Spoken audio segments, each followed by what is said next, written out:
Amis auditeurs, nous retrouvons le père Biagio Virgiti, prêtre corse incardiné à Madagascar et actuellement à la paroisse Bonne Nouvelle à Paris, pour la parole de ce dimanche.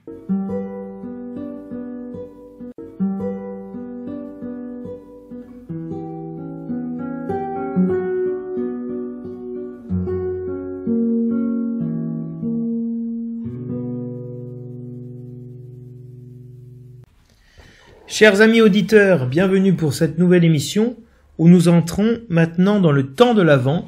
C'est la nouvelle année liturgique, l'année A, et nous allons sans plus tarder proclamer les lectures de ce dimanche. De l'évangile de Jésus-Christ selon saint Matthieu.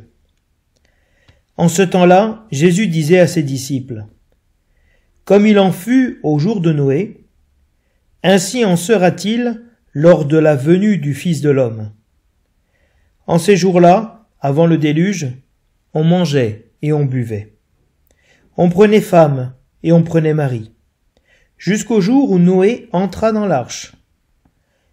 Les gens ne se sont doutés de rien, jusqu'à ce que survienne le déluge qui les a tous engloutis. Telle sera aussi la venue du Fils de l'homme. Alors 2 hommes seront au champ. L'un sera pris, l'autre laissé. 2 femmes seront au moulin, en train de moudre. L'une sera prise, l'autre laissée. Veillez donc, car vous ne savez pas quel jour votre Seigneur vient. Comprenez-le bien. Si le maître de maison avait su à quelle heure de la nuit le voleur viendrait, il aurait veillé, et n'aurait pas laissé percer le mur de sa maison. Tenez-vous donc prêts vous aussi, c'est à l'heure où vous n'y penserez pas que le Fils de l'homme viendra.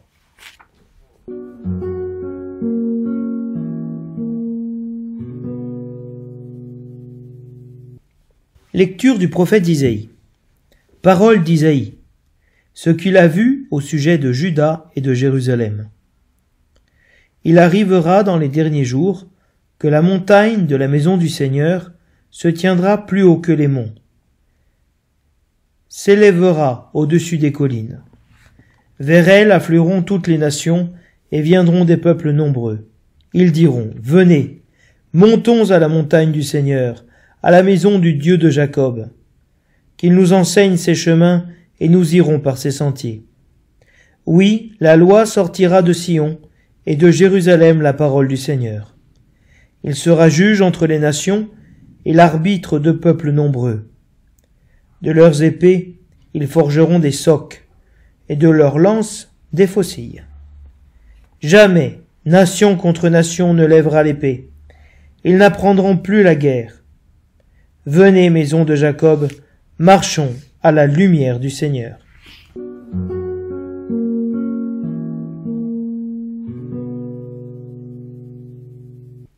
Le refrain du psaume nous dit : Dans la joie, nous irons à la maison du Seigneur.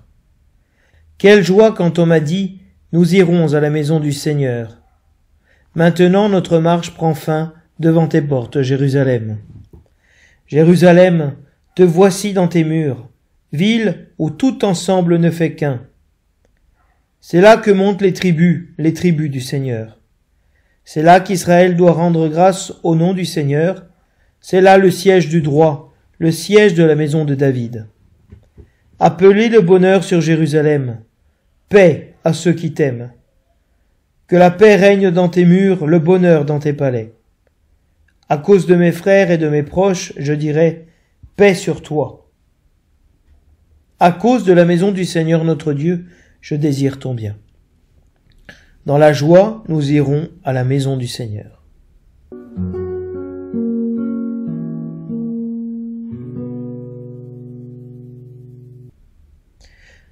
Lecture de la lettre de saint Paul apôtre aux Romains. Frères, vous le savez, c'est le moment. L'heure est déjà venue de sortir de votre sommeil, car le salut est plus près de nous maintenant qu'à l'époque où nous sommes devenus croyants. La nuit est bientôt finie, le jour est tout proche. Rejetons les œuvres des ténèbres, revêtons-nous des armes de la lumière. Conduisons-nous honnêtement comme on le fait en plein jour, sans orgie ni beuverie, sans luxure ni débauche, sans rivalité ni jalousie, mais revêtez-vous du Seigneur Jésus-Christ.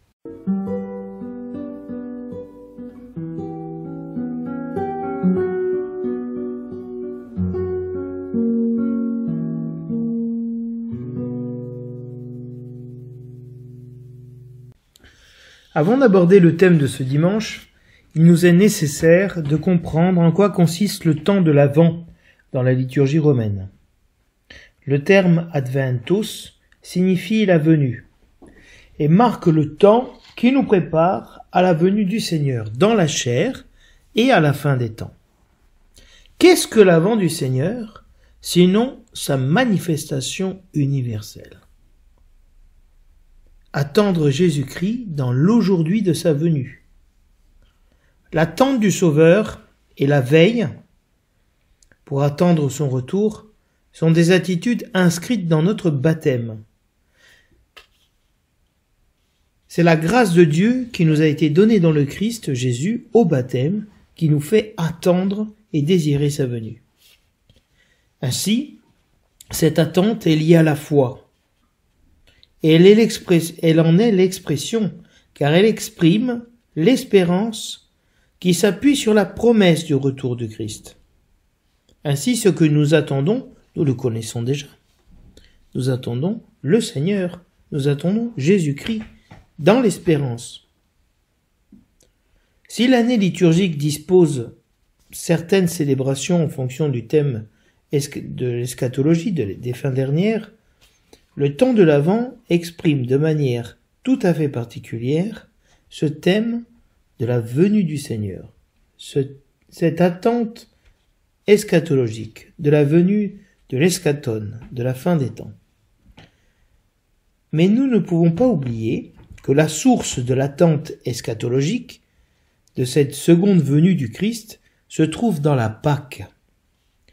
Le mot particulier qui focalise cette attente était dans l'Église primitive la veillée pascale, dans laquelle on attendait le retour définitif et glorieux du Christ, comme le rapporte un texte ancien appelé l'Évangile des Hébreux.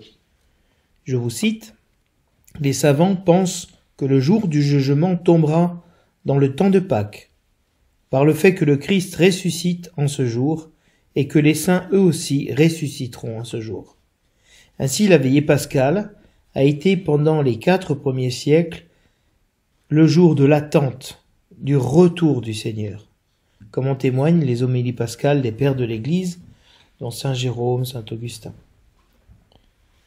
Toutes les catéchèses baptismales des pères de l'Église, comme celle de Jérusalem par exemple, qui sont reprises dans l'office des lectures de l'Avent, nous rappellent les 2 venues du Seigneur dans la chair et dans la gloire. C'est-à-dire que nous avons attendu avec Israël la manifestation du Messie, lorsque Jésus est né du sein de la Vierge Marie, et cette seconde venue dans la gloire à la fin des temps.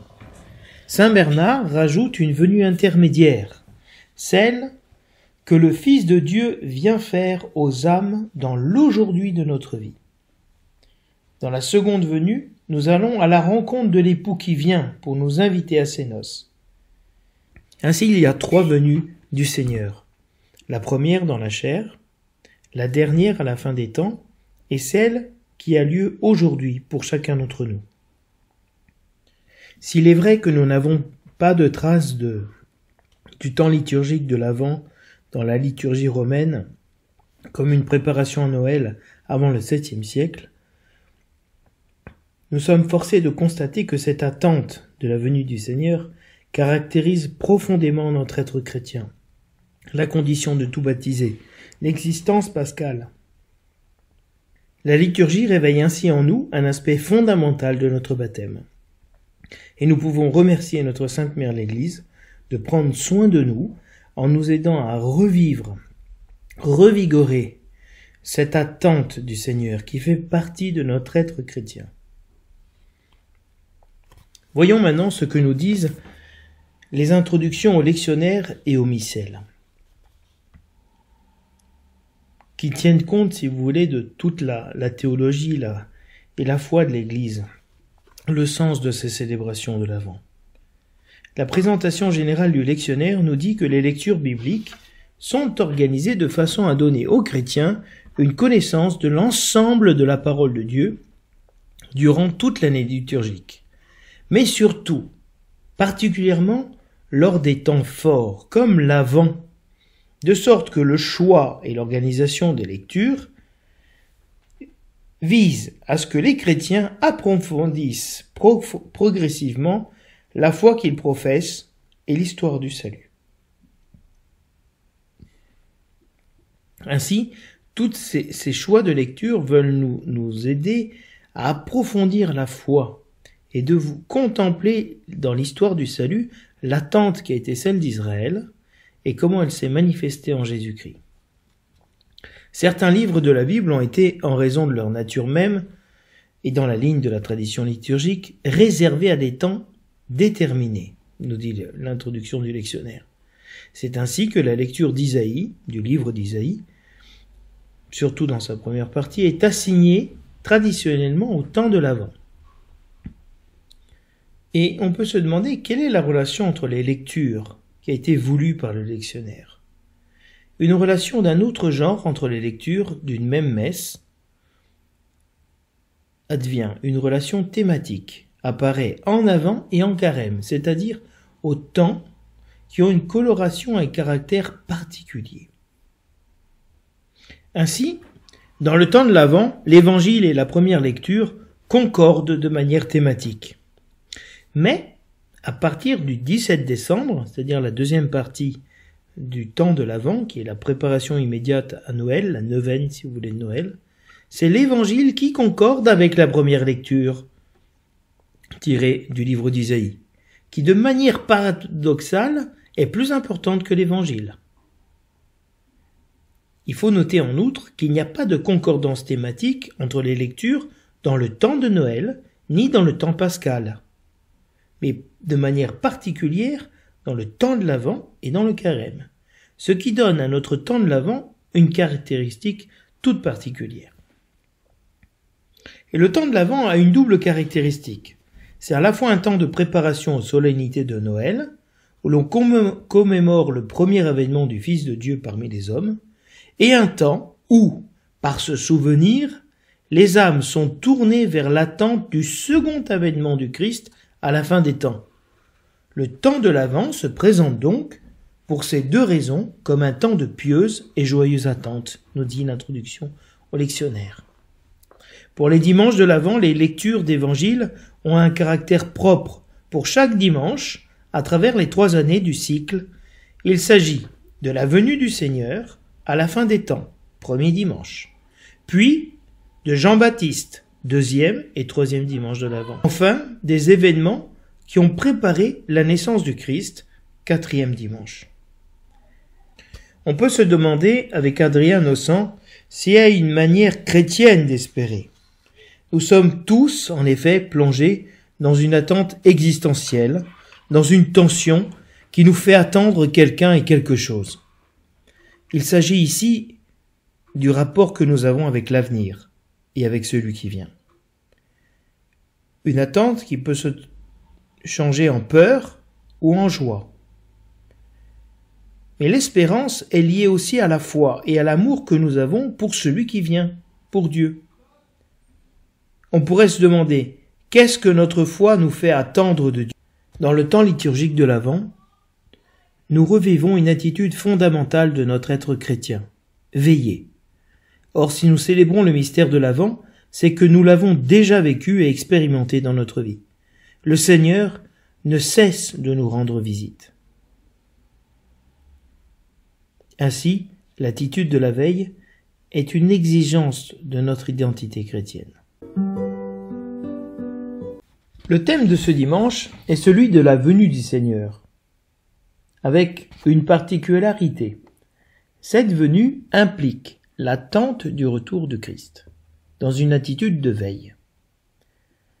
Le début de ce nouveau temps liturgique, de cette nouvelle année liturgique, commence par un discours sur la fin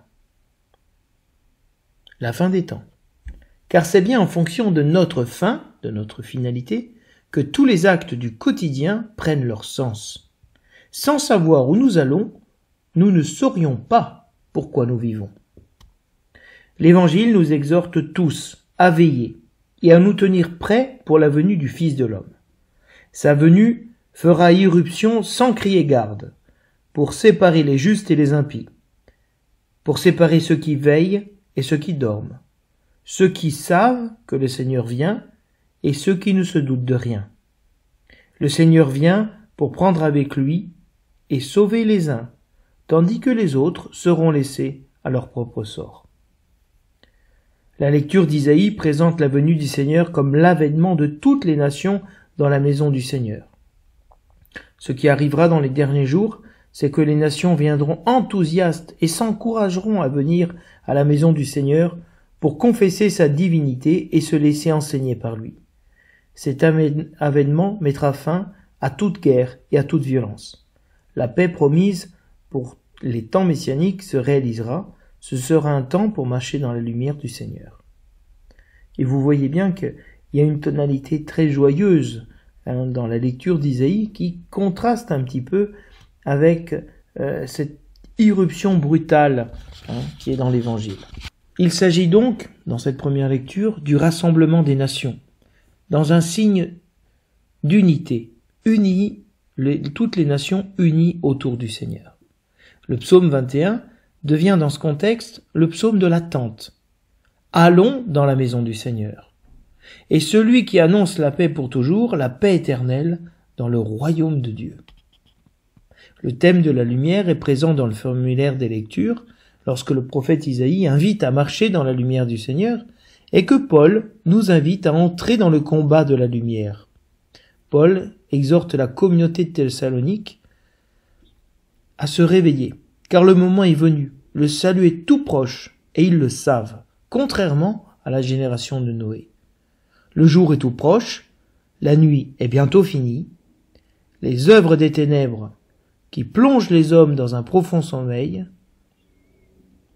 sont en contraste avec l'agir du chrétien, qui lui agit en plein jour et fait des œuvres dignes du royaume de cieux. Regardons un peu ce que disent maintenant les oraisons et la préface de ce premier dimanche de l'Avent, où est recueillie, si vous voulez, toute la théologie de l'Église, et vous allez voir comment certaines choses dont nous avons parlé sont exprimées dans la prière de l'Église.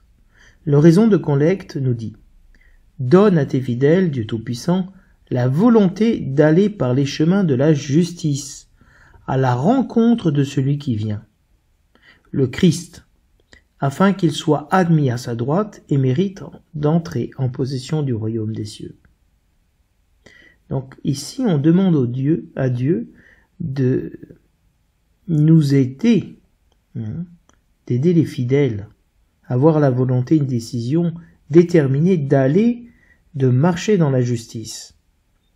Mais vers où? Vers celui qui vient. Donc d'aller à la rencontre du Seigneur, qui est un des temps. Par exemple, la rencontre, c'est l'évangile du 2 février, de la présentation de Jésus au temple, où on voit comment Israël va à la rencontre de son Seigneur, de Jésus-Christ qui vient de naître. Cette rencontre est fondamentale, aller à la rencontre du Seigneur.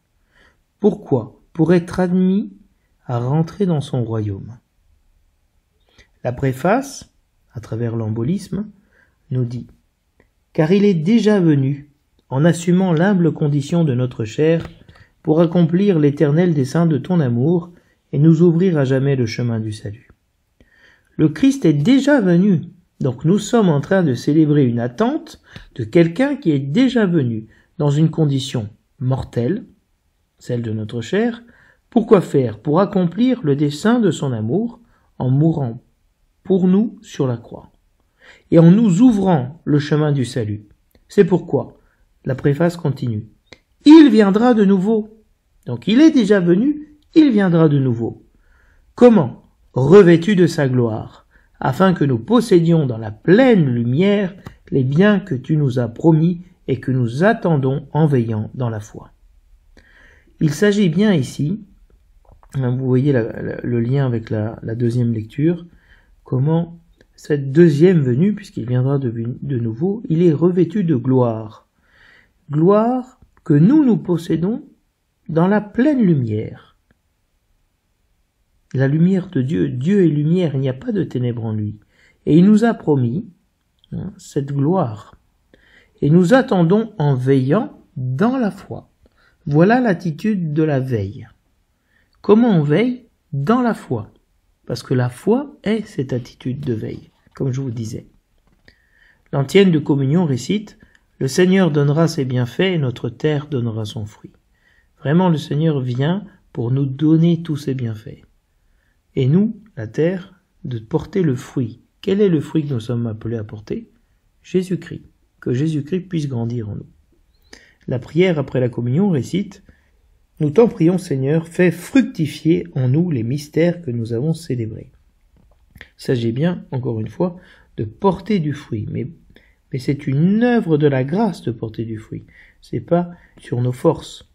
Tandis que nous marchons dans ce monde qui passe, tu nous enseignes, par eux, par ces mystères, à aimer dès maintenant les biens du ciel et à nous attacher à ceux qui demeurent. Il s'agit bien de marcher dans ce monde en étant déjà conscient des biens du ciel que Dieu nous a donnés et qui commencent à demeurer en nous, mais pour qu'ils demeurent à jamais dans la vie éternelle. Donc vous voyez la complexité, la richesse, complexité dans le sens de richesse évidemment, de ce premier dimanche de l'Avent, de cette venue du Seigneur, qui est un moment de conversion, pour pouvoir marcher dans la lumière, et aussi un grand moment de joie, de paix, où les nations reconnaissent le Seigneur, et confessent la foi en lui, se mettent à sa suite.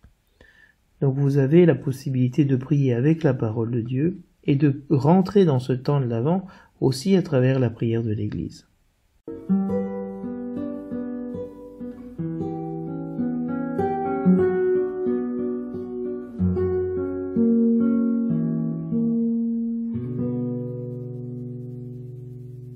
Voyons maintenant le thème donné de l'évangile de ce dimanche. Le titre donné à la péricope évangélique est « Veillez pour être prêt ». Et nous voyons que déjà dans ce titre, le lectionnaire met ensemble les deux impératifs. « Veillez donc, car vous ne savez pas quel jour votre Seigneur vient » et « Tenez-vous donc prêts, vous aussi, c'est à l'heure où vous n'y penserez pas que le Fils de l'homme viendra ». Donc ils ont uni, le lectionnaire a uni « Veillez pour être prêt ». Et donc, il y a une finalité dans cette veille qui est être prêt, c'est-à-dire de pouvoir aller avec le Christ qui vient, de pouvoir aller à la rencontre du Seigneur.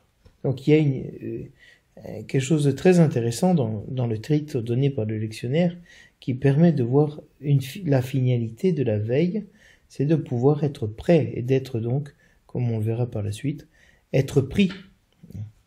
Le verset de l'Alléluia récite « Fais-nous voir, Seigneur, ton amour et donne-nous ton salut. » Ce qu'on attend de voir, de contempler dans cette veille, c'est de voir l'amour de Dieu, de voir celui qui vient à nous et qui nous aime, et donne-nous ton salut. C'est vraiment ce que on disait tout à l'heure dans le thème de la célébration, cette possibilité de bénéficier du salut et de fructifier en nous, qu'il fructifie en nous.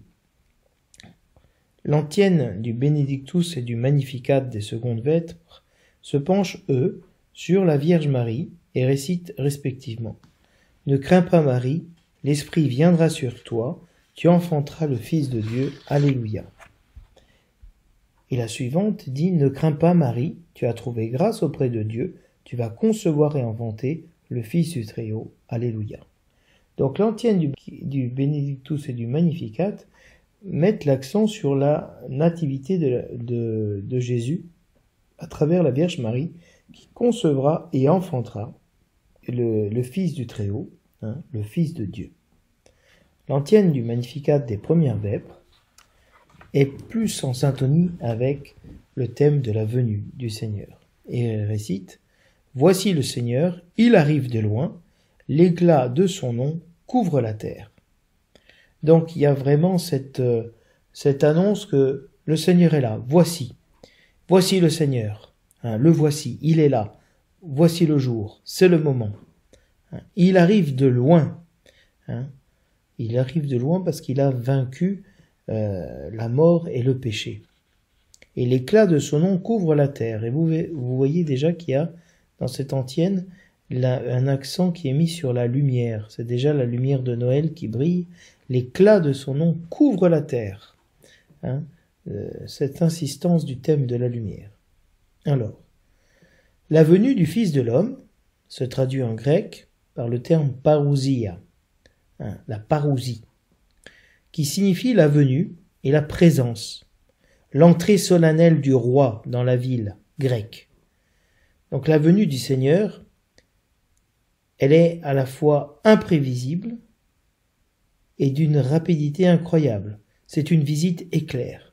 Et elle annonce cette venue, cette parousie, c'est vraiment la venue du roi, cette venue solennelle, triomphante pour un jugement. Le thème du déluge est le thème de la destruction de l'humanité. En parlant de la génération du déluge, Jésus nous ramène à l'origine, pour nous parler de la fin, pour nous dire que nous sommes dans des temps qui sont comparables à ceux de Noé, par la méchanceté qui a lieu sur la terre, et par la présence du juste, qui, dans ce cas-là, n'est plus Noé, mais Jésus-Christ.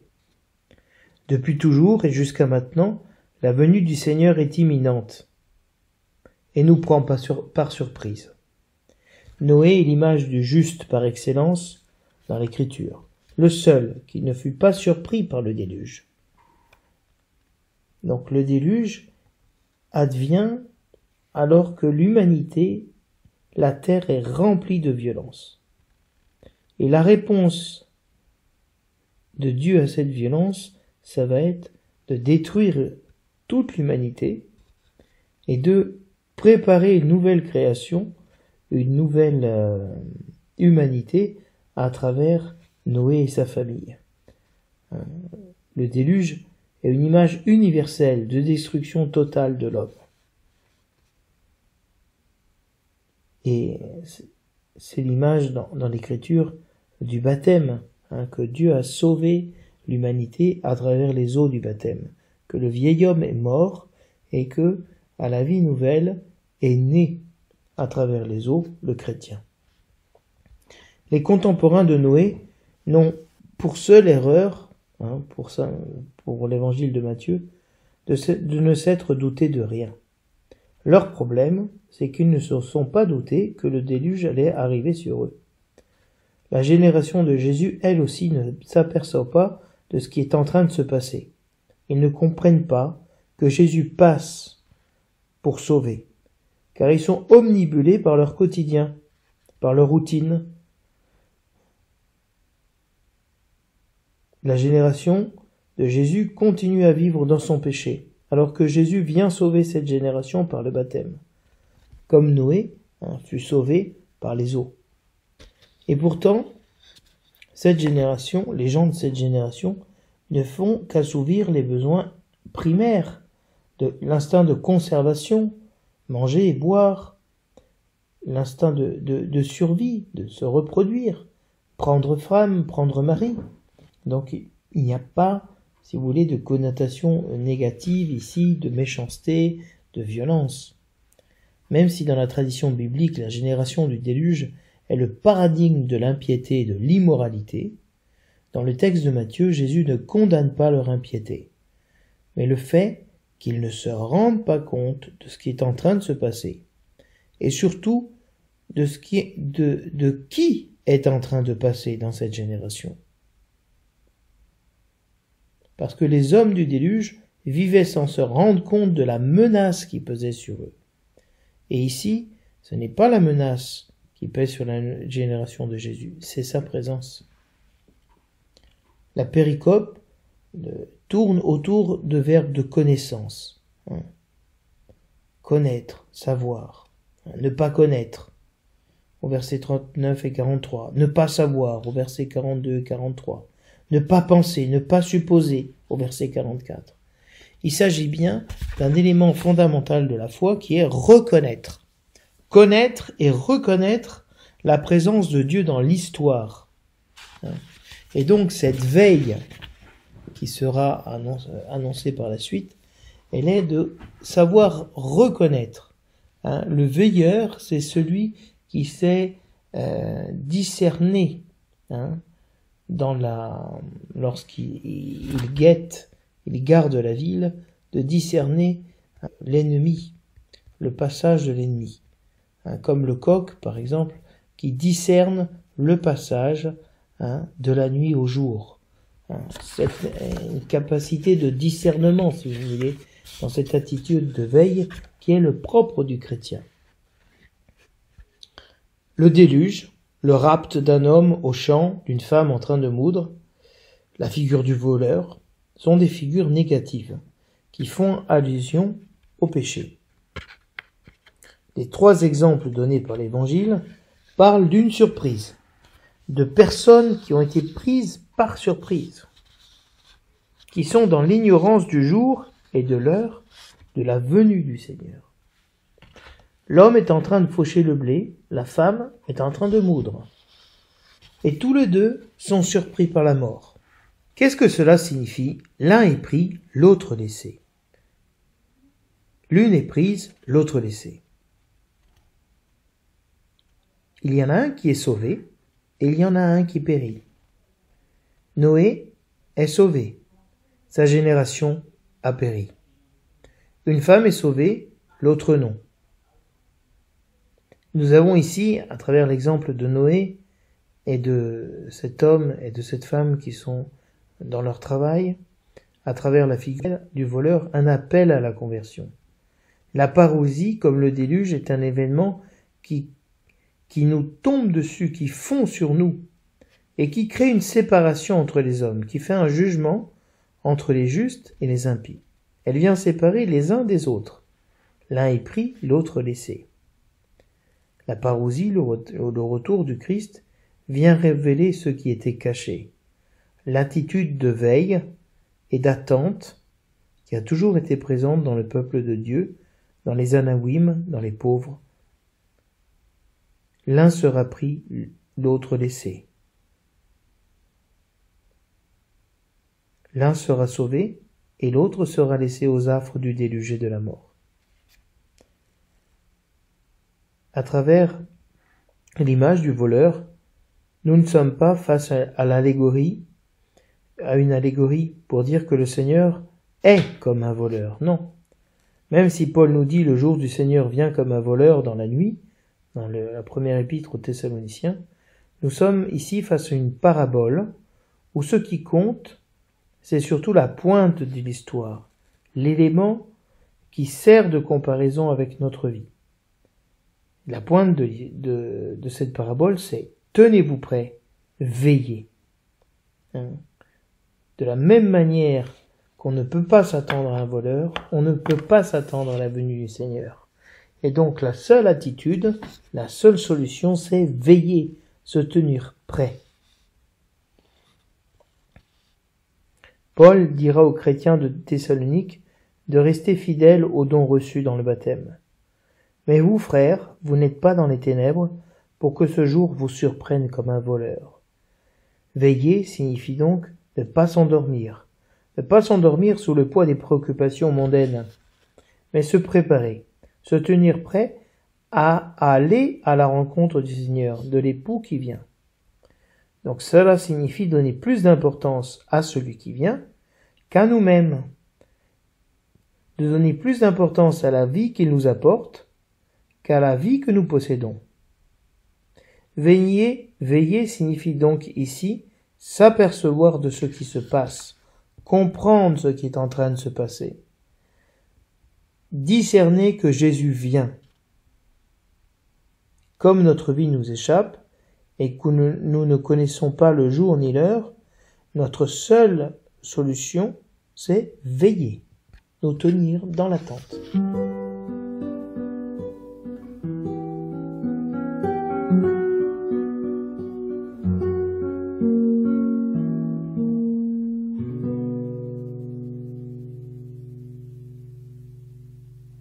La première lecture a pour titre « Le Seigneur rassemble toutes les nations dans la paix éternelle du royaume de Dieu ». Et nous comprenons bien comment, dans ce passage du livre d'Isaïe, il y a une véritable attente, espérance du retour du Seigneur, que vraiment il y ait une manifestation, que toutes les nations de la terre puissent reconnaître que le Seigneur est Dieu, et désirer être enseigné par ses chemins, désirer marcher dans son sentier, recevoir la loi, la parole du Seigneur qui sort de Jérusalem. Et à travers cette image très belle des montagnes et des collines, il arrivera dans les derniers jours que la montagne de la maison du Seigneur se tiendra plus haute que les monts. Comment est-ce possible? Si vous êtes allé à Jérusalem ou vous irez, vous verrez que c'est pas très haut. Ce n'est pas une grande montagne. Ce n'est pas l'Everest. Et pourtant, ou le mont Ararat, qui était le mont le plus haut connu dans l'Antiquité du Proche-Orient.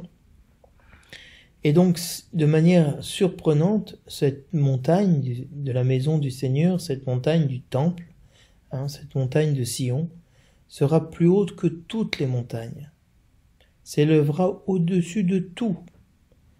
Et c'est parce qu'elle sera au sommet du monde, comme la pointe du monde, que toutes les nations pourront affluer vers elle, parce que de cette montagne, ils seront plus proches de Dieu. Et ils s'encourageront en disant « Venez, montons à la montagne du Seigneur, à la maison du Dieu de Jacob ».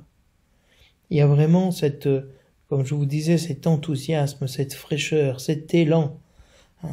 Parce que ce Seigneur qui vient est un juge entre les nations, l'arbitre des peuples. C'est-à-dire celui qui dit « Stop ». C'est fini.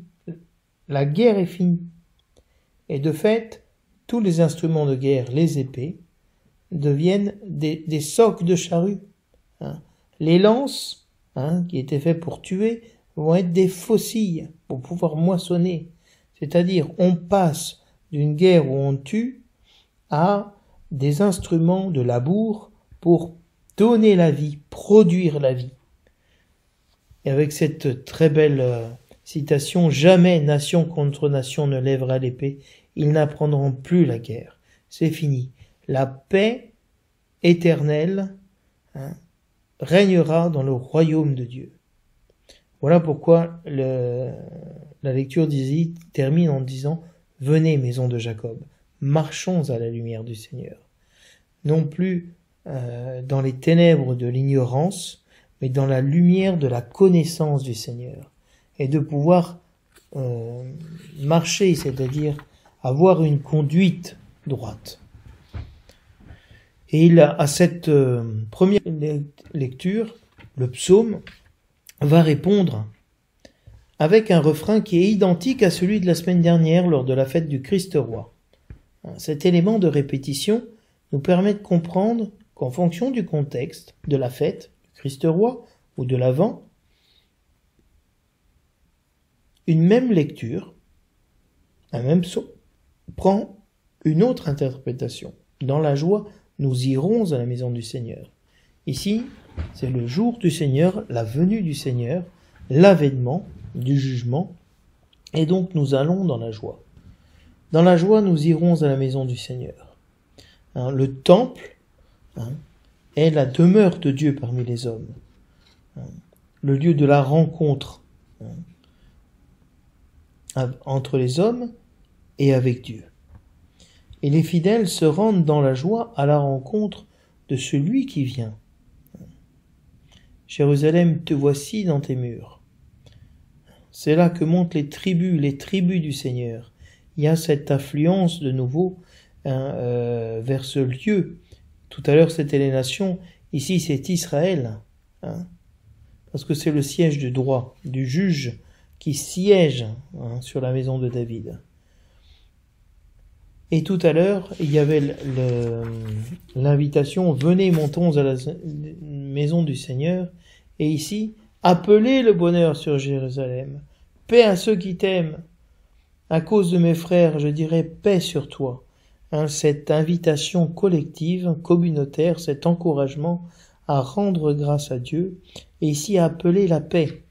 Cette paix qui est le signe que la guerre est finie.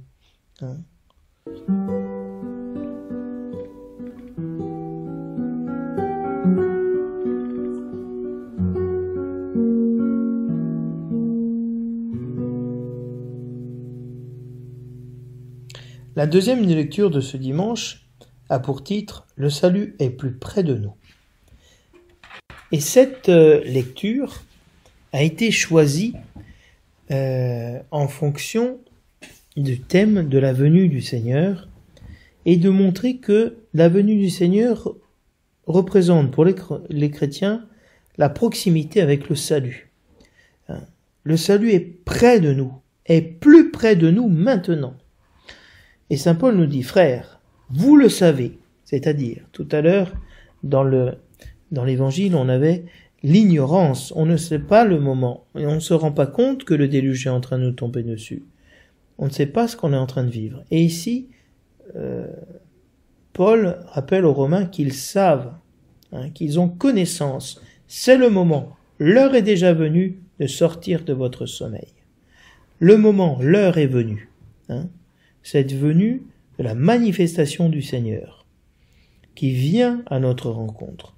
Et c'est pour ça que nous sommes appelés à sortir du sommeil, à entrer dans la veille. Vous savez que le temps de l'Avent est un temps dans lequel l'Église nous invite à prier et à interrompre le sommeil de la nuit pour pouvoir appeler le Seigneur et dire « Maran Ata » « Viens Seigneur ». Parce que le salut est plus proche de nous maintenant qu'à l'époque où nous sommes devenus croyants. Il y a vraiment une proximité de ce salut qui nous a été promis, que nous avons commencé à expérimenter quand nous sommes devenus croyants et qui maintenant que nous avons grandi dans la foi, ce temps est proche. Et donc il est plus près de nous maintenant qu'avant. Et si la nuit est bientôt finie, la nuit est l'image du péché, de la mort, le jour est tout proche, le jour du salut. Vous savez que dans l'Écriture, l'aurore, l'aube, est toujours le signe du salut qui se manifeste. Donc le jour est tout proche, c'est-à-dire le salut est en train de se manifester. Il est en train de poindre. Rejetons pour cela les œuvres des ténèbres et revêtons-nous des armes de la lumière. Dans le baptême, on nous dit tu as revêtu le Christ. Tu es maintenant un homme nouveau, tu as revêtu le Christ. Revêtir le Christ veut dire revêtir cet habit blanc de la lumière. Rejetons les œuvres des ténèbres pour revêtir les armes de la lumière, pour entrer dans le combat de la lumière contre les ténèbres. Et pour ça, saint Paul invite à une conduite morale, à se conduire honnêtement. Vraiment, comme si on vivait en plein jour, c'est-à-dire que notre comportement était visible de tous et de Dieu. Sans vivre en rejetant les œuvres des ténèbres que sont les orgies, beuveries, c'est-à-dire de s'enivrer, la luxure, la débauche, la rivalité, la jalousie, ce sont les œuvres des ténèbres. Et donc, le fait de marcher à la maison du Seigneur, de marcher dans ses lois, conduisons-nous honnêtement. Et cette invitation de nouveau à se revêtir du Seigneur Jésus-Christ. Tu es une créature nouvelle, tu as revêtu le Christ. Donc vous voyez comment cette réalité baptismale est très présente déjà dans ce temps de l'Avent. Et comme je vous disais, ça fait partie de notre être chrétien, de notre baptême, d'être tendu vers la venue du Seigneur qui vient. Donc j'espère que, plus ou moins, j'ai essayé de vous faire rentrer dans le thème de ce dimanche, peut-être de manière maladroite, peut-être de manière insuffisante, mais le plus important, c'est que le Seigneur vient. Et lorsqu'il viendra, il nous dévoilera tout de notre vie, à chacun d'entre nous. Donc je vous dis à tous et à toutes, au revoir, et je vous souhaite un bon dimanche, une bonne première semaine de l'Avent, et nous nous retrouverons prochainement. À bientôt.